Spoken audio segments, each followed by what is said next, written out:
5월 22일 이 시각 주요 뉴스입니다. 파격적인 세제 혜택을 담은 국민성장펀드가 출시 첫날부터 투자자들의 뭉칫돈을 빨아들이고 있습니다. 구윤철 부총리는 2026년에서 2027년까지 수도권에 매입임대주택 9만 호를 공급하고 비아파트 물량을 확대할 계획이라고 밝혔습니다.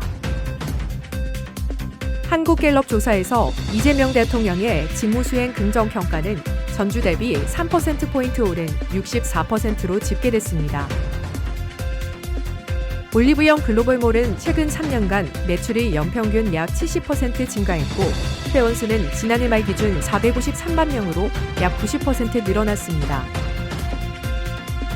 연합인코맥스는 오늘 오후 서울 여의도에서 창사 26주년 기념 컨퍼런스를 열고 이재명 대통령의 서면 축사와 주요 금융 전문가 발표를 통해 원희무브와 자산 배분 전략을 논의합니다.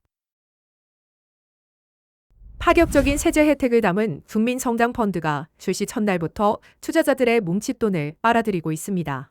자정부터 판매를 시작한 미래에셋증권을 비롯해 대신증권, KB증권 등 주요 증권사들이 배정 물량을 조기 완판했습니다.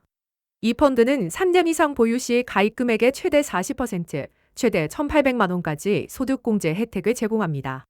총 6천억 원 한도로 은행 10곳과 증권사 15곳에서 선착순 판매되며 이 중 1,200억 원은 근로소득 5천만 원 이하 서민을 위해 우선 배정됩니다. 다만 원금이 보장되지 않고 5년간 환매가 불가능한 점은 주의해야 합니다. 파격적인 세제 혜택과 함께 투자 위험도 고려해 신중한 판단이 필요합니다. 구윤철 부총리가 수도권 주택 공급 확대 방안을 발표했습니다. 2026년부터 2027년까지 2년간 수도권에 매입임대주택 9만 호를 공급하며 이 중 6만 6천 호는 규제 지역에 집중 공급됩니다. 특히 오피스텔 등 비아파트 물량을 대폭 확대해 1에서 2년 내에 가시적인 공급 효과를 기대한다고 밝혔습니다.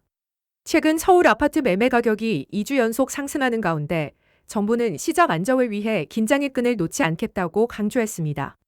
부동산 탈세 혐의자 127명에 대한 세무조사와 고가주택 2,630여 개에 대한 검증도 진행 중입니다. 집값 띄우기와 재건축 비리 등 부동산 범죄에 대해서는 2,200여 명을 단속해 861명을 송치했다고 발표했습니다.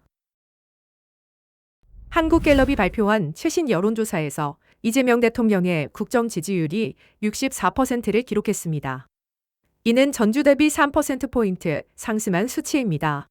지지 이유로는 경제와 민생 분야가 24%로 가장 높았고 외교 분야가 12%로 뒤를 이었습니다.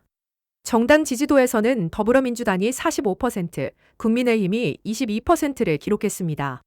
향후 1년간 경기 전망에 대해서는 38%가 좋아질 것이라고 답해 5개월째 경기 낙관론이 우위를 보이고 있습니다.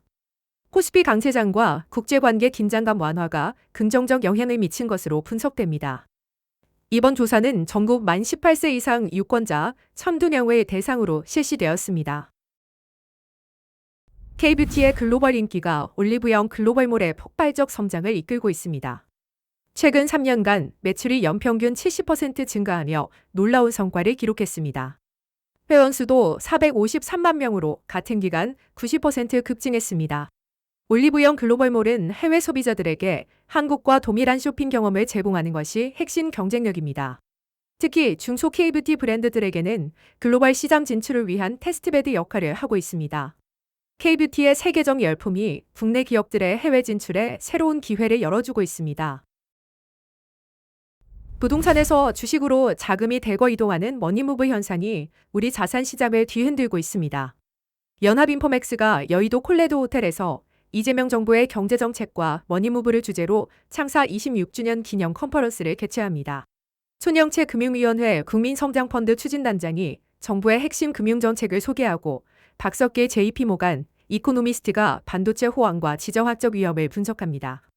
노근창 현대차증권 리서치센터장은 AI 반도체 주가 상승 지속성을, 이재만 하나증권 애널리스트는 하반기 주식시장 전망을 제시합니다. 글로벌 불확실성 속에서 한국 금융시장의 방향과 최적 자산 배분 전략을 집중 논의할 예정입니다. 뱅크 오브 아메리카가 코카콜라를 향후 수년간 안정적으로 자산을 불려줄 글로벌 필수 소비재 복리 증식주로 주목한다고 발표했습니다. BOFA는 코카콜라에 대한 투자 의견 매수를 유지하며 목표 주가를 $90로 제시했는데 이는 전날 종가 대비 약 10% 추가 상승 여력을 의미합니다. 피터 갈보 BOFA 애널리스트는 코카콜라가 강력한 브랜드 인프라를 바탕으로 어떤 경기 침체나 지정학적 충격에도 흔들리지 않는 오리더 전략을 성공적으로 수행하고 있다고 분석했습니다.